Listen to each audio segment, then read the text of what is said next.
कोशिका हम लोग पढ़ रहे थे। तो कोशिका में आप लोगों ने जाना कि दुनिया की सबसे बड़ी कोशिका, दुनिया की सबसे छोटी कोशिका, मानव में सबसे बड़ी कोशिका, मानव में सबसे छोटी कोशिका, मानव में सबसे लंबी कोशिका, सब जान गए। कोशिका बोलिए, है प्रेजेंट है आप लोग? कोशिका की खोज किसने किया, जीवित कोशिका की खोज किसने किया, सारी बातों को आपने समझा। कोशिका है क्या चीज, किसी भी जीव शरीर की संरचनात्मक क्रियात्मक सारा चीज पढ़ लिए। अब जरा सा कोशिका में जब हम आगे बढ़ते हैं तो यहाँ देखिए, कोशिका दो प्रकार की, कितनी प्रकार की? दो प्रकार की। एक समझ लीजिए, एक कोशिकीय जीव। कोशिका के आधार पर जीव कितने तरह के? दो तरह के। एक हो गया एक कोशिका, एक कोशिका, और एक हो गया बहुकोशिकीय यानी कि बहुकोशिका। बात समझ में आ गई? ऐसा जीव जो केवल एक ही कोशिका से मिलकर के बने हैं, उन्हें हम लोग क्या कहेंगे? एक कोशिकीय जीव। क्या कहेंगे उसको हम लोग? एक कोशिकीय जीव। जैसे एग्जाम्पल के तौर पर क्या देख लेते हैं? माइक्रोप्लाज्मा। क्या है नाम इसका? माइक्रोप्लाज्मा। एक कोशिकीय जीव है। अमीबा, अमीबा कैसा जीव है? एक कोशिकीय जीव है। अमीबा कैसा जीव है? एक कोशिकीय जीव है। पैरामीशियम कैसा जीव है, या शैवाल कैसा है? तो एक कोशिकीय है। पैरामीशियम भी क्या है? एक कोशिकीय जीव, जिसको हम मने देख न सके। कोशिका को हम लोग कहां से देख पाएंगे? देख पाएंगे जी? बहुत छोटी होती है। तो ये सब चीजों को हम लोग कहां से देख पाएंगे? बहुत छोटी छोटी होती है, जिसको हम अपने आंखों से वह नजर ना आए। बात समझ में आ गई कि नहीं? तो वह क्या हो गया? एक कोशिकीय जीव। समझ में आ गई बात? उसको हम लोग क्या कहेंगे? एक कोशिकीय जीव। जैसे यूग्लिना हो गया, ये सब क्या है? एक कोशिकीय, जो हमको नजर नहीं आ रहे हैं, लेकिन जो नजर आ रहे हैं, जैसे हम नजर आ रहे हैं आप लोगों को, तो हम बहुकोशिकीय है। चूहा नजर आता है आपको? बहुकोशिकीय है। हाथी नजर आता है तो बहुकोशिकीय है। चींटी नजर आता है, जो आपको नजर आ जाए, बहुकोशिकीय। जो बहुत सारी कोशिकाओं से मिल करके जिस जीव का निर्माण हुआ है, उसको हम लोग क्या कहेंगे? बहुकोशिकीय। क्लियर हो गया? कुल मिला जुला करके मेरी बात को ध्यान से सुनिए। जो नहीं दिखाई दे एक कोशिकीय, जो दिखाई दे रहा है वह बहुकोशिकीय। अब कौची को जो दिखाई दे रहा था आप लोग समझ लीजिएगा। समझ में आ रहा है बात? कुत्ता दिखाई देता है, सांप दिखाई देता है, बिच्छी दिखाई देता है, छिपकली दिखाई देता है, तो सब क्या है? बहुकोशिकीय। आ गया समझ में? तो देखिए, जितना भी पौधा है, अगर हम लोग बहुकोशिकीय जीव का अगर उदाहरण देने के लिए रहेगा तो क्या रहेगा? आदमी बोल सकते हैं, गधा बोल सकते हैं, सभी जानवर कह दीजिए देखिए, सभी जानवर, सभी पक्षी, सभी जीव जंतु, कीड़े मकोड़े, कीड़े मकोड़े, ये सब क्या है? बहुकोशिकीय है। आगे समझ में? बोलिए, क्लियर हो गए? और समझ लीजिए, कोशिका को हम लोग, कोशिका भी दो प्रकार का होता है। जैसे देखिए, पेड़ पौधा में जो कोशिका होगा वह अलग होगा, लेकिन बहुत सारे चीज मिलेंगे जुलेंगे जंतु से। तो कोशिका के आधार पर हम लोग क्या देख रहे हैं? तो जीव में अगर ऐसे करें तो ये हो गया पादप कोशिका। पेड़ पौधे में जो कोशिका पाया जाता है उसको हम लोग क्या कहते हैं? पादप कोशिका। और जो कोशिका जंतु में पाया जाता है उसको हम लोग क्या कहते हैं? जंतु कोशिका। अब इसमें थोड़ा सा अंतर हम बताएंगे बाद में भी, पादप कोशिका और जंतु कोशिका में अंतर बता देंगे। लेकिन अभी तत्काल आप जान लीजिए कि जंतु कोशिका जो होता है वह गोल होता है। हम लोग में जो कोशिका होगा कैसा होगा? गोल। जंतु है ना, है हम लोग। अच्छा, ये आप लोग इंसान है, हम लोग इंसान मानते हैं। इंसान जंतु नहीं होता है। हम लोग जंतु कोशिका में, जानवर में है। जानवर की श्रेणी में सब है। जानवर की श्रेणी में शेर है, जानवर की श्रेणी में मानव है, जानवर की श्रेणी में सब है। समझे कि नहीं? छिपकली सब जो है जानवर की श्रेणी में, मगरमच्छ भी जानवर की श्रेणी में है। समझ में आ गई बात? अब एक होता है पादप, मैंने पेड़ पौधा, जितना भी छोटा से लेकर के बड़ा पेड़ पौधा जितना भी है सब पादप में चला जाएगा। तो पादप की जो कोशिका होती है वह चकोर होती है। कैसी होती है? चकोर। ये कैसी होती है? चकोर। और जंतु कैसा? जंतु कोशिका कैसा होता है? गोल। आ गया समझ में इतना दूर? तो अभी हम लोग अध्ययन करेंगे किसका? जंतु कोशिका का। किसका अध्ययन करेंगे? जंतु कोशिका का। आगे समझ में? किसका अध्ययन करेंगे? जंतु कोशिका का। किसका? जंतु कोशिका का। जंतु कोशिका का अध्ययन हम लोग कर लेते हैं, कोई दिक्कत है? तो जंतु की कोशिका कैसी होगी बताइए आप थोड़ा सा। अभी तो बताए कि गोल। कैसा? गोल। जंतु की कोशिका कैसी होगी? गोल। समझिएगा ध्यान से। अब हम लोग कोशिका के अंगों के बारे में बहुत बढ़िया से अध्ययन करने जा रहे हैं। किसका अध्ययन करने जा रहे हैं? कोशिका के अंग का। समझे कि नहीं? कोशिका के अंगों का अध्ययन करने जा रहे हैं। आप लोग इसको बहुत बढ़िया से समझने की कोशिश कीजिए। तो किसका कोशिका का अध्ययन करने जा रहे हैं? तो जंतु कोशिका का। और सारे चीज आप लोग इसमें बढ़िया से समझिएगा। आप जंतु कोशिका में जब जाइएगा तो ये गोल होता है। कैसा होता है? गोल। ये गोल क्या है? तो यह एक झिल्ली टाइप का होता है। झिल्ली समझते हैं? झिल्ली, पॉलीथीन झिल्ली है ना, झिल्ली। झिल्ली जिसमें आप टमाटर भी रख लेते हैं, पाव भर धनिया भी रख लेते हैं पॉलीथीन में, है ना, झोला झिल्ली। समझ में आ गई बात? तो इस झिल्ली में क्या है? सामान रहेगा। इसी में माइटोकॉन्ड्रिया, गोल्गी काय, वैक्यूल्स वगैरह सब इसी में रहेगा। समझ में आ गई बात? तो जैसे झिल्ली में हम लोग सामान ना लेके चलते हैं, तो हम लोगों का कोशिका जो होता है वह एक झोले के समान है, झिल्ली के समान। इसलिए इसको हम लोग क्या कहते हैं? कोशिका झिल्ली। क्या कहते हैं इसको? कोशिका झिल्ली। तो सबसे पहले जंतु कोशिका में हम लोग किस चीज के बारे में पढ़ेंगे?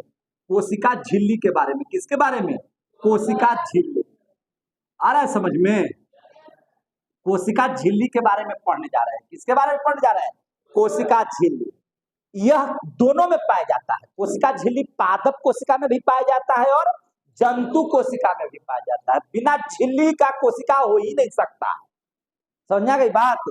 तो आपको हम सबसे पहले बता देते हैं कि यह दोनों में पाया जाता है। दोनों का मतलब पादप कोशिका में भी पाया जाता है और जंतु कोशिका में भी पाया जाता है। तो कोशिका झिल्ली यह दोनों में पाया जाता है। दोनों में पाया जाता है कि मतलब क्या चीज? यानी कि पादप में भी पाया जाता है और जंतु कोशिका में भी पाया जाता है। आ गया समझ में? समझे कि नहीं? ये जो कोशिका की जो झिल्ली है वह क्या चीज की बनी हुई होती है? तो कोशिका की जो झिल्ली होती है वह लिपिड प्रोटीन की बनी होती है। किस चीज की बनी होती है? लिपिड प्रोटीन का। यह किस चीज का बना होता है? तो यह लिपिड, याद रखिएगा, लिपिड प्रोटीन का बना होता है। याद रहेगा? बना होता है। कोई पूछेगा आपसे कि कोशिका झिल्ली किस चीज का बना होता है? तो लिपिड प्रोटीन का बना होता है। क्लियर हो गया? अच्छा, इसका क्या काम है? तो भैया अगर बताइए कि कोशिका को अगर झिल्ली इसमें लगा हुआ है तो झिल्ली का क्या काम है? आप जो सामान लेते हैं झिल्ली में, झोला में लेते हैं, उसका क्या काम है? सामान को सुरक्षा प्रदान करना। उसका काम यही ना है। तो झिल्ली का क्या काम है? तो कोशिका को सुरक्षा प्रदान करना। क्या काम है इसका? इसका कार्य क्या है भाई? तो कार्य है इसका कोशिका को सुरक्षा प्रदान करना। समझ में आया बात? है सुरक्षा प्रदान करना। सुरक्षा प्रदान ही नहीं, अब वह निश्चित तौर पर अगर उसमें सारे चीज को रखे हुए रहेंगे तो जितना बड़ा झिल्ली रहेगा सारे सामान उसी की आकृति में बन जाएंगे। यानी कि झोला जैसा रहेगा उसी की आकृति में सारे सामान आ जाएंगे। तो इसका एक काम यह भी है, कह सकते हैं कि न सिर्फ इसका कोशिका को सुरक्षा प्रदान करना है बल्कि कोशिका का आकार प्रदान करना भी काम है। कोशिका का आकार प्रदान करना, आकार प्रदान करना किसका काम है? कोशिका झिल्ली का। क्लियर हो गए? जोर से बोलिए। कोशिका जो है, जो कोशिका बनती है वह इस चीज को क्या कहते हैं? कोशिका झिल्ली। और यह कोशिका झिल्ली किस चीज की बनी होती है? प्रोटीन की। कोशिका झिल्ली पादप कोशिका में पाया जाता है कि नहीं? तो दोनों में पाया जाता है। पादप कोशिका में भी पाया जाता है और जंतु कोशिका में भी पाया जाता है। याद रखिए एक चीज, इस बात को आप लोग ध्यान रखें, जैसे जिसका शरीर जितना बड़ा उसके शरीर में उतनी ज्यादा कोशिकाएं होंगी। समझ में आ गई बात? अब हमको बताइए कि चिट्टी में ज्यादा कोशिका की हाथी में? हमको में ज्यादा कोशिका कि तुमको में? मुझे में तो ज्यादा बड़ा है। देखो तो हमको में ज्यादा है। पेड़ पौधा में ज्यादा कोशिका कि हमको में ज्यादा कोशिका? पेड़ पौधा में हमारा ज्यादा ना बड़ा है, हमारा ज्यादा ना विशाल है, हमारा ज्यादा पानी ना उसमें है। बोलिए, जो जितना बड़ा उतना ज्यादा उसमें कोशिका पाया जाएगा। बात समझ में आ गए? तो और कोशिका जो होता है वह कोशिका के बाहर साइड में जो लगा हुआ है क्या है? झिल्ली है। कोशिका यही इसी में सारे अंग रहेंगे, इसी के अंदर में सारे अंग रहेंगे कोशिका के। आ गया समझ में? कोशिका झिल्ली के अंदर में ही कोशिका के सारे अंग मौजूद रहेंगे। आ गया समझ में? अब देखिए ध्यान से, यहां तक इस मैटर को अगर समझ लिए होंगे तो आगे बढ़े। अब देख लीजिए दूसरा है कोशिका भित्ति। कोशिका भित्ति, अच्छा ये कोशिका झिल्ली को अंग्रेजी में क्या कहते हैं? तो कोशिका झिल्ली को अंग्रेजी में मेम्ब्रेन कहते हैं। क्या कहते हैं? मेम्ब्रेन। क्या कहते हैं? मेम्ब्रेन। मेम्ब्रेन क्या अंग्रेजी लिख दीजिए जरा सा।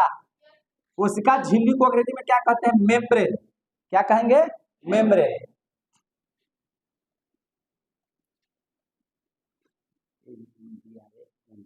मेम्ब्रेन क्या कहेंगे? मेम्ब्रेन। इसी को हम लोग कहते हैं प्लाज्मा झिल्ली। क्या कहते हैं इसी को हम लोग? प्लाज्मा झिल्ली। अब हो गया क्लियर? प्लाज्मा झिल्ली। आप चाहे कोशिका झिल्ली कहिए, मेम्ब्रेन कहिए या प्लाज्मा झिल्ली कहिए, एक ही बात है, कोई दिक्कत? और यह दोनों में पाया जाता है, मैंने पादप और जंतु दोनों में पाया जाएगा। यह किस चीज का बना हुआ रहता है? तो लिपिड प्रोटीन का बना हुआ रहता है। प्रोटीन का याद रहेगा ना, प्रोटीन नाम याद रहेगा ना। आप सीधा बोलेगा कि प्रोटीन का बना होता है। क्या चीज का बना होता है? प्रोटीन का। कोशिका झिल्ली किस चीज का बना होता है? प्रोटीन का। और इसका काम क्या है? तो कोशिका को सुरक्षा प्रदान करना। समझे कि नहीं? और साथ ही क्या चीज करना? आकार प्रदान करना। क्लियर हो गया? अब आगे बढ़िए। अब बताइए हमको, कोशिका झिल्ली पादप और जंतु दोनों में पाया जाता है। अब बताइए जरा सा बात, अगर मान के चलिए कि आप झोला लेकर के न गए हो, समझ में आ रही है बात? अब बाजार में आप एक बार आपके यहाँ का फोन किया कि सुनो ना, सब्जिया के साथे साथे आलूयो ले लीजिएगा 2 किलो। अब उस पोलोथीन में आलू डाल दीजिएगा, जाते जाते रास्ता में क्या हो जाएगा? फट जाएगा, गिर जाएगा है? तब हम दुकानदार को क्या कहते हैं? ये डबल पोलोथीन कर दीजिए, डबल झोला झिल्ली कर दीजिए। क्या कहते हैं? बहुत जगह पोलोथीन को झिल्ली कहा जाता है, बहुत जगह माने दूसरे जगहों में पोलोथीन को हम लोग क्या कहते हैं? झिल्ली कहते हैं। झिल्ली माने झोला झिल्ली है ही नहीं। तो अब उसको हम लोग क्या कहते हैं? डबल करते हैं। डबल करते हैं कि नहीं करते हैं? कब डबल करते हैं? जब ज्यादा सामान होता है तब। तो झिल्ली से काम चल जाएगा कहाँ? जानवरों में। झिल्ली से काम, एक झिल्ली से काम चल जाएगा जानवरों में, जंतु में। लेकिन अब बताइए, पेड़ पौधा कितना विशाल विशाल होता है, तो उसको एक झिल्ली में काम चल जाएगा? उसको डबल करना पड़ेगा ना। तो हम लोग उसको कहते हैं कोशिका भित्ति। क्या कहते हैं? कोशिका भित्ति। कोशिका को भित्ति, कोशिका को अंग्रेजी में सेल, और भित्ति को अंग्रेजी, भित्ति में दीवार, दीवार को अंग्रेजी में वाल, तो इसको अंग्रेजी में कहेंगे सेल वाल। क्या कहेंगे इसको? Cell wall. कोशिका भित्ति, सेल वाल। भित्ति समझते ना? भित्ति घुघुआ माना उपजे धाना, नया भित्ति उठा है पुराना भित्ति गिरा है। करते हैं कि नहीं? खेला खेलते हैं कि नहीं? अब बाबू को उठा लेते हैं दोनों टंगड़ी पर, है ना? बोलते हैं कि नहीं बोलते हैं इससे? तो नया भित्ति उठा है, मैंने नया भित्ति में नया दीवार। भित्ति समझते हैं ना, देहाती में भित्ति बोलते हैं, भित्ति। तो अब देखिए कोशिका भित्ति क्या है, तो ध्यान समझिए। ये हो गया कोशिका। इस कोशिका के अंदर में सारे अंग हैं। तो जंतु से ज्यादा भारी भारी अंग होगा पेड़ पौधा में। बात समझ आ रही है कि नहीं? और जहां हमने के उतना पानी में काम चल जाएगा, तहां उसको उतना पानी लगेगा पेड़ पौधा को। समझ में आ रही कि नहीं आ रही है? जब उतना बड़ा है तो उसमें ज्यादा कोशिकाएं हैं, तो ज्यादा ज्यादा हैवी उसके अंग होंगे। और उसके अंगों को सुरक्षा देने के लिए अलग से कोशिका झिल्ली को और मजबूत बनाने के लिए अलगे से जो दीवार रहता है, उसे ही हम लोग क्या कहते हैं? Cell wall. कोशिका भित्ति किसमें? यह सिर्फ पाया जाता है किसमें? पेड़ पौधों में। अब आया? क्या कोशिका भित्ति की जरूरत जंतु कोशिका में है? नहीं। काहे लगी? काहे नहीं है? क्योंकि वो उतना हैवी मटेरियल थोड़ी है इसके अंदर में भरा हुआ। जंतु कोशिका में बहुत ज्यादा माने आपका हैवी मटेरियल, हैवी अंग नहीं है, इसलिए उसका कोशिका झिल्ली से ही काम चल जाता है। लेकिन पादप में, पेड़ पौधे में उनके अंग जो होते हैं, कोशिका के अंग बहुत ज्यादा हैवी होते हैं और सिर्फ कोशिका झिल्ली से काम नहीं चलेगा। इसीलिए उसकी सुरक्षा के लिए, कोशिका झिल्ली की सुरक्षा के लिए, ताकि कोशिका झिल्ली को कोई तरह का दिक्कत नहीं हो जाए, अलग से एक भित्ति रहता है और वह चूंकि कोशिका पर होता है, कोशिका को सुरक्षा के लिए होता है, इसीलिए उसको क्या कहते हैं? कोशिका भित्ति। आ गया समझ? तो इसको क्या कहेंगे? Cell wall. तो ये किस में रहेगा? जंतु में रहेगा? नहीं। तो यह सिर्फ किसमें पाया जाता है? ओनली प्लांट, यानी कि पेड़ पौधे में। आ गया समझ में? तो आपसे क्वेश्चन आएगा, कोशिका भित्ति किसमें पाया जाता है? जंतु कोशिका में कि पादप कोशिका में? यस, किसमें? पादप कोशिका में। और यह जो भित्ति है, यह किस चीज से बना हुआ होता है? तो यह भित्ति जो होता है वह सेल्यूलोज का बना हुआ होता है। किसका? सेल्यूलोज का। समझ में आ गया बात? क्या चीज का? सेल्यूलोज का। पेड़ का बाहरी छाल क्या चीज का रहता है? सेल्यूलोजे न रहता है। कपड़ा किसी से बनता है? सेल्यूलोजे का न रहता है। नोट जो कागज बनता है क्या चीज रहता है? सेल्यूलोजे न रहता है।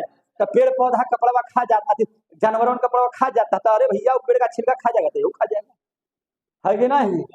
तो सेल्यूलोज किस चीज का बना रहता है? सेल्यूलोज का। इसका काम क्या है कोशिका भित्ति का? तो भैया और अत्यधिक मजबूती प्रदान करना कोशिका झिल्ली को। कोशिका झिल्ली को मजबूती प्रदान करना। कोशिका को क्या करना?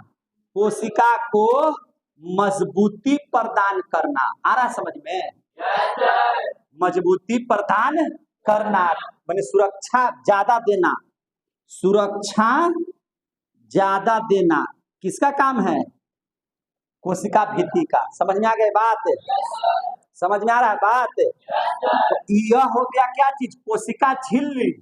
यह क्या है? कोशिका झिल्ली। कोशिका झिल्ली से भी ऊपर जो पढ़ा हुआ है क्या है?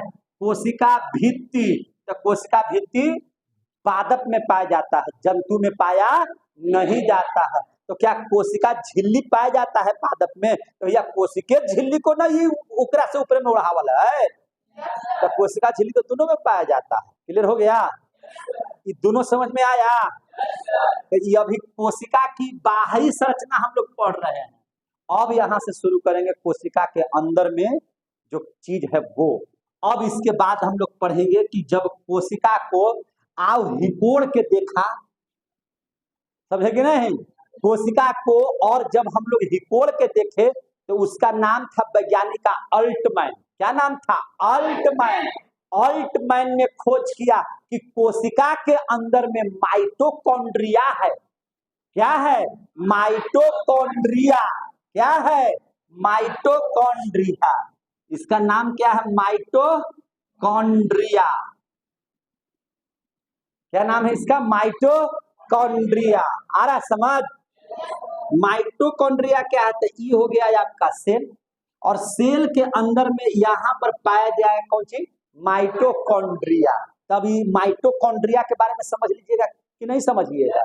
तो सबसे पहले जानिए कि माइटोकॉन्ड्रिया की खोज, माइटोकॉन्ड्रिया की खोज किसने किया? अल्टमैन ने।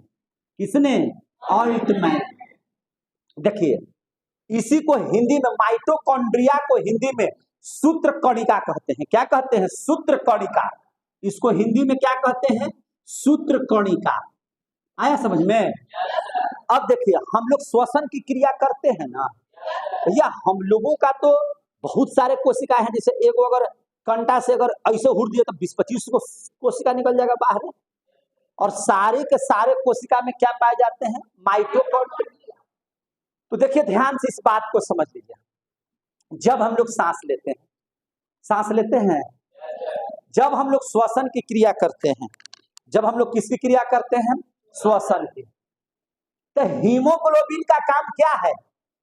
नहीं आ रहा नीचे, कट रहा है क्या? थोड़ा सा ऊपर में उठाइए, हल्का सा देखिए तो अब आ रहा है।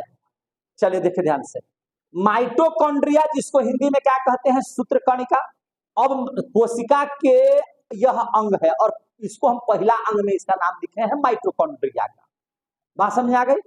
इसको बढ़िया से समझ लीजिए। जब इसका मुख्य काम है श्वसन क्रिया से, जब हम लोग श्वसन क्रिया करते हैं तो श्वसन क्रिया में क्या है? हीमोग्लोबिन क्या करता है? ऑक्सीजन को लेकर के चला जाता है। हीमोग्लोबिन का क्या काम है? ऑक्सीजन को लेकर के, बाकी सारे गैसों को तो छोड़ देता है, ऑक्सीजन को लेकर के चला जाता है और किसको देता है? माइटोकॉन्ड्रिया को देता है। हीमोग्लोबिन ऑक्सीजन को किसको दे देता है? माइटोकॉन्ड्रिया को दे देता है। समझ में आ गया बात?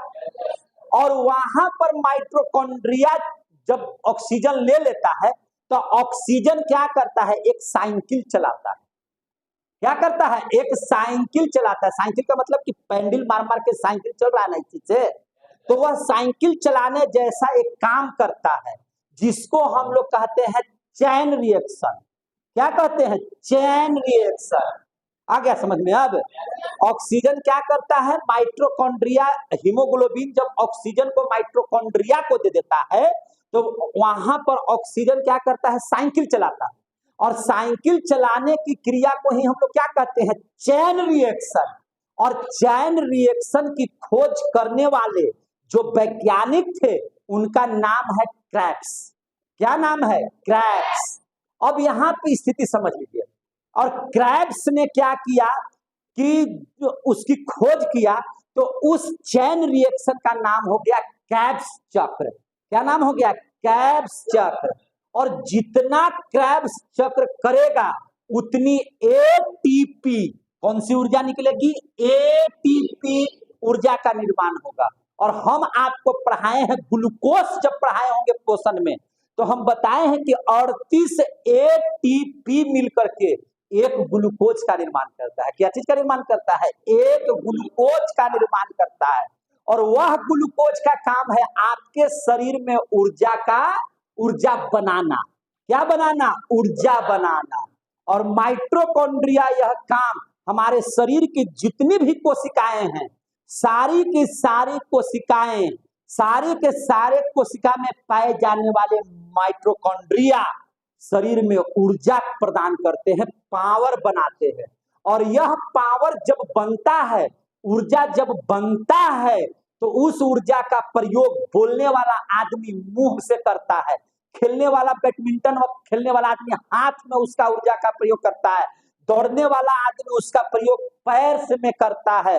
और यही ऊर्जा जब हम लोगों को मिलती है तो हमारा शरीर दौड़ता है, चलता है ना। हम लोग एक स्थान से दूसरे स्थान तक जाते हैं। तो यह ऊर्जा का गृह, ऊर्जा का पैदा करने वाला पावर है जैसे जो शुरू करता है, वह काम किसका है? माइटोकॉन्ड्रिया। माइटोकॉन्ड्रिया जो पवन से क्या बोलते हैं? पावर है जैसे शुरू होला और है बड़ी खत्म। तो वह जो पावर निकलता है, यह पावर क्या देता है? माइटोकॉन्ड्रिया। कब देता है? श्वसन क्रिया में। कैसे देता है? तो क्रेब्स चक्र के माध्यम से। क्रेब्स चक्र से क्या मिलता है? एटीपी। एटीपी क्या करता है? ग्लूकोज का निर्माण। और वही ग्लूकोज के निर्माण से क्या बन जाता है? ऊर्जा। इसलिए माइटोकॉन्ड्रिया पावर हाउस है। क्या है? Power house. तो कोशिका का पावर हाउस, कोशिका का पावर हाउस किसे कहेंगे? माइटोकॉन्ड्रिया। कितने बच्चों को समझ में आ गया समझ में? मजा आ रहा है आप लोगों को? थोड़ा ठोक दो। अब इसको ध्यान समझिए। माइटोकॉन्ड्रिया आपके सामने लिखा हुआ है। माइटोकॉन्ड्रिया का यूज कब है? जब हम श्वसन का काम करेंगे। सांस लेंगे, सांस ले लिए, श्वसन क्रिया कर लिए, श्वसन क्रिया की है मेरे भाई, श्वसन क्रिया हुआ। अब श्वसन क्रिया में क्या हुआ? अच्छे ध्यान दीजिए। यहां से श्वसन क्रिया की है तो हीमोग्लोबिन आ गया। हीमोग्लोबिन क्या किया? ऑक्सीजन को लेकर के ऑक्सीजन को लेकर किसको दे दिया, माइटोकॉन्ड्रिया को। देखिए कितना बढ़िया से याद करना है कि समझना है इसको। माइटोकॉन्ड्रिया को दे दिया, माइटोकॉन्ड्रिया को जैसे ही ऑक्सीजन मिला, ऑक्सीजन वहां पर क्या चलाने लगा, साइकिल, वहां पर क्या चलाने लगा, साइकिल चलाने लगा। इस चीज की खोज किसने किया था, क्रेब्स ने। क्रेब्स ने, अच्छा इसको साइकिल चलाने लगा, इस क्रिया को क्या कहते हैं, चलाने लगा, चलाने लगा। इस क्रिया को क्या कहते हैं, इस क्रिया को चेन रिएक्शन, क्या कहते हैं, चेन रिएक्शन। आ रहा है समझ में। अब यहां से यहां आ जाते हैं, चेन रिएक्शन कहते हैं। देखिए तुम लिख रहे हैं कि नहीं वैसे ही। और चेन रिएक्शन की खोज, चेन रिएक्शन की खोज किसने किया, क्रेब्स ने। इसलिए इस क्रिया को क्या कहते हैं, इसलिए इस क्रिया को क्या कहते हैं, क्रेब्स चक्र। क्या कहते हैं, क्रेब्स चक्र। क्या कहते हैं, क्रेब्स चक्र। क्रेब्स चक्र जब होता है, यानी कि ऑक्सीजन जब क्रेब्स चक्र करता है, तो इस क्रेब्स चक्र से, क्रेब्स चक्र से क्या चीज निकलता है, एटीपी। कई एटीपी, 38 एटीपी मिल करके क्या बनाता है, ग्लूकोज। और ग्लूकोज का काम क्या है, ग्लूकोज का काम क्या है, ऊर्जा निर्माण, ऊर्जा निर्माण। आ गया समझ में। और सारी के सारी कोशिकाएं ऐसे ही करेगी तो शरीर में ऊर्जा का निर्माण होगा कि नहीं होगा, शरीर में ऊर्जा का निर्माण होगा कि नहीं होगा। तब ध्यान दीजिए, अगर मान के चलिए कि शरीर में पूरे ऊर्जा को कंट्रोल कैसे होता है, तो भैया देख लीजिए, ये तो ऊर्जा का निर्माण किया, यानी कि माइटोकॉन्ड्रिया क्या है, माइटोकॉन्ड्रिया क्या है, तो माइटोकॉन्ड्रिया जो है यह पावर हाउस है। कोशिका का क्या है, पावर हाउस। कोशिका का क्या है, पावर हाउस। पावर हाउस का मतलब क्या, ऊर्जा गृह। क्या है, ऊर्जा गृह। पावर माने ऊर्जा, हाउस माने गृह, पावर हाउस। तो आपसे पूछा जाएगा, आपसे पूछा जाएगा कि कोशिका का पावर हाउस किसे कहा जाता है, किस अंग को कहा जाता है, माइटोकॉन्ड्रिया। क्लियर हो गया, समझ में आ गया माइटोकॉन्ड्रिया, आ गया समझ में। चलिए इसी में एक और देख लेते हैं, 3 हो गया यहां तक, क्लियर हो गया यहां तक। अब इधर साइड में देख लेते हैं इसके बाद चौथा चीज। तो आपका माइटोकॉन्ड्रिया यहां पर मिल गया। अब माइटोकॉन्ड्रिया के बाद क्या कोई दिक्कत है तो बोलिए हमको। अब इसमें एक चीज और समझ लीजिए, माइटोकॉन्ड्रिया को पावर हाउस कहते हैं। अब देखिए माइटोकॉन्ड्रिया क्रेब्स चक्र जो होता है, इसका एक आंतरिक दीवार होता है। क्रेब्स चक्र के अंदर में जो आंतरिक दीवार होता है, उस आंतरिक दीवार को क्या कहते हैं, क्रिस्टी। क्या कहते हैं, क्रिस्टी।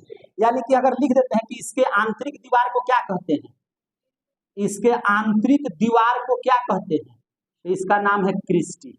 याद हो गया। अब चलिए इसके बाद एक और अंग है जिसको हम लोग क्या नाम रखते हैं, इसके बाद जो अंग है उसका नाम है गोल्जी काय या गोल्जी बॉडी। क्या नाम है इसका, गोल्जी बॉडी।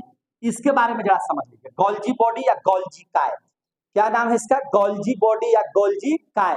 जिसकी खोज किसने किया था, कैमिलो गोल्जी ने। किसने किया था, कैमिलो गोल्जी ने। इसकी खोज किसने किया था, कैमिलो गोल्जी ने। गोल्जी ने अपने ही नाम पर इसका नाम रख दिया, इस अंग का नाम रख दिया गोल्जी काय।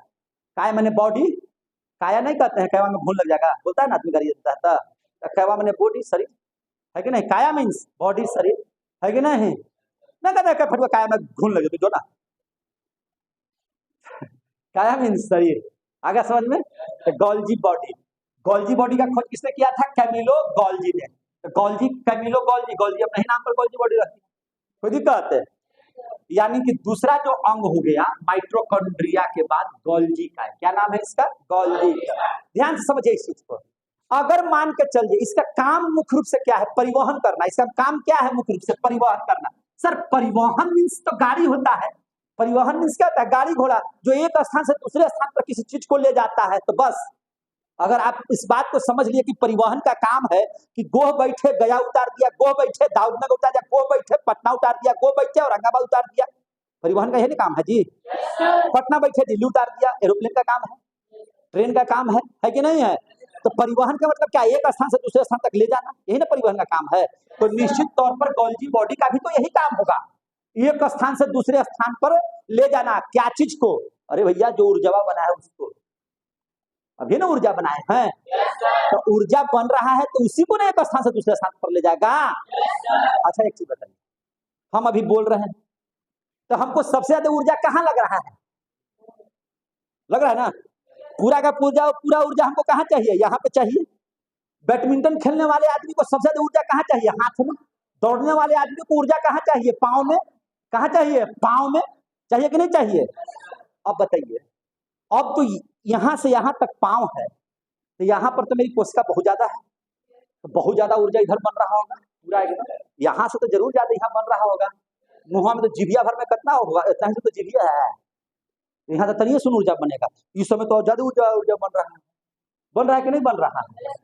तो भैया हमारा सबसे ज्यादा प्रयोग मुंह कर रहा है, तो अब यहाँ की ऊर्जा समाप्त हो गई।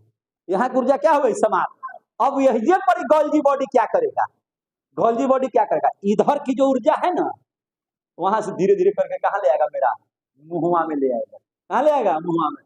पूरा ऊर्जा इधर उधर का दे देगा, सगरों का ऊर्जा निकाल निकाल करके दे देगा। तब तक देते रहेगा जब तक कि शरीर की सारी ऊर्जाएं न आ जाए। समझे कि नहीं? तब ना हम लोग करते हैं, कुछ देर के बाद बोलते बोलते बोलते बोलते थक जाते हैं, बोले पूरा शरीर एकदम दर्द कर रहा है। बोले मुंह से तो दर्द इधर कहाँ से कर रहा है? अरे भैया मुंह से बोल रहे थे, बोलते बोलते मेरा ऊर्जा खत्म हो गया, पता नहीं चल रहा था, और गोल्जी बॉडी अपना काम कर रहा था, सगरों से ऊर्जा निकाल निकाल के हमको कहाँ दे रहा था? मुंह में। और जब सगरों की ऊर्जा समाप्त हो गई तो बोल रहे थे मुंह से, थक गया पूरा शरीर। आगे समझ में? थक गया क्या चीज? पूरा शरीर। एक दिन आदमी दौड़ता है पाँव से, तो फिर बैठता है तो पाँव का ना बैठना चाहिए, इधर वाला तो एकदम सही होना चाहिए। हम लोग दौड़ते हैं पाँव से, दौड़ रहे हैं, सबसे ज्यादा ऊर्जा कहाँ लग रहा है? पाँव में। और इधर का ऊर्जा है बचा हुआ है, तो भैया पाँव में जितना ऊर्जा है वो समाप्त हो गया। अब गोल्जी बॉडी क्या कर रहा है? इधर उधर की जितनी भी कोशिकाएं ऊर्जा बनाई, सारी ऊर्जाओं को कहाँ दे रहा है? पाँव तक। और तब तक देगा जब तक इधर की ऊर्जा पूरी समाप्त न हो जाए, और जब थक जाएगा तो हाथ में अब नहीं चलो पार लेगा, पूरा ऊर्जा खत्म हो गया। यह काम कौन कर रहा है? Golgi body. कौन कर रहा है? गोल्जी। तो गोल्जी बॉडी शरीर की सभी कोशिकाओं से ऊर्जा को उस स्थान तक ले जाती है जहां पर उसकी जरूरत होती है। आगे समझ में? जहां पर उसकी जरूरत होती है। अच्छा एक चीज बताइए, अगर सिर्फ हमारा जीव ही तक ऊर्जा रहा, बाकी सब ऊर्जा संचित रहेगा, तब क्या होगा? अभी हम बोल रहे हैं भैया गोल्जी बॉडी का काम है परिवहन करना, बोलते बोलते गोल्जी बॉडी का काम है परिवहन करना, तो हो गया कि नहीं हो गया? बाकी सब जगह ऊर्जा है, इधर वाला थक गया, ये काम ही नहीं कर रहा है। अभी काम कर रहा है? नहीं कर रहा, तो कहाँ से निकलेगा आवाज? निकलेगा नहीं? निकलेगा। फिर भी हम बोल रहे हैं कैसे? क्योंकि सभी जगह की ऊर्जा हमको मिल रही है। इसीलिए आदमी जब काम करता है किसी भी चीज से, चाहे वो हाथ से काम करे, चाहे वो पैर से काम करे, चाहे वो बोल करके काम करे, ब्रेन से काम करे, कुछ देरी के बाद देखिए जरा सही में करना रहता है, थकता है कि नहीं थकता है? ऐसी में बैठ के खाली लिख रहे हैं तो थकिए गए। अरे भैया ऊर्जा तो सब जगह से ना जा रही है निकल करके, और जब सब जगह से ऊर्जा निकलेगी तो वह क्या हो जाता है? शरीर थक जाता है। तो हम लोग कहते हैं कि पूरा का पूरा शरीर थक गया। तो यह पूरी ऊर्जा को जहां ऊर्जा की जरूरत है उस जगह तक क्या करता है? पहुंचा देता है। इसीलिए इसको हम लोग क्या कहते हैं? परिवहन करना। यह पूरे शरीर की ऊर्जा का बैलेंस करता है। इसका काम क्या है? पूरे शरीर की ऊर्जा को क्या करता है? बैलेंस करता है। इसकी बहुत जरूरत है। अगर न रहे तो आपको मालूम चलेगा कि आप हाथ से काम कर रहे हैं, हाथ खत्म, इधर ऊर्जा भर के भर देगा जाएगा, और हाथ वाला ऊर्जा काम नहीं कर रहा है। मालूम चलेगा कि इधर से दौड़ रहे हैं लेकिन हाथ काम नहीं कर रहा है, हाथ हिल रहा है, दौड़ रहा है कि नहीं? हाथ वाला काम नहीं कर रहा है, कैसे से करे? ये ऐसे से तब करेगा ना जब इसमें ऊर्जा रहेगा, है कि नहीं? और दौड़ेगा तो, है कि नहीं? बोल रहे हैं, अब बोलते बोलते क्या हो रहा है? अब जो है से गावले नहीं पार लग रहा है ना? अब चूंकि यहाँ की ऊर्जा समाप्त होगा, इधर पूरा ऊर्जा भरल है, तो इससे क्या होगा, शरीर अनबैलेंस हो जाएगा। क्या हो जाएगा, शरीर अनबैलेंस। तो गोल्जी बॉडी क्या करता है, ऊर्जा का, कोशिका में जो माइटोकॉन्ड्रिया का काम है ऊर्जा का निर्माण करना, उस ऊर्जा को एक जगह से दूसरे जगह पहुंचाना, जहां पे ऊर्जा की जरूरत है वहां तक पहुंचा देना है कि ना, यह काम किसका है, गोल्जी बॉडी का। आ गया समझ में। तो आप लोग शरीर के अंग, कोशिका के अंग में 2 अंग पढ़ लिए। कौन कौन अंग पढ़ लिए, एक माइटोकॉन्ड्रिया पढ़ लिए और दूसरा क्या पढ़ लिए, गोल्जी बॉडी पढ़ लिए। क्लियर हो गया। अब इसके बाद हम आपको पढ़ाते हैं वैकुल्स के बारे में, रसधानी के बारे में। खत्म ये वाला, हाँ अब काट सकते हैं।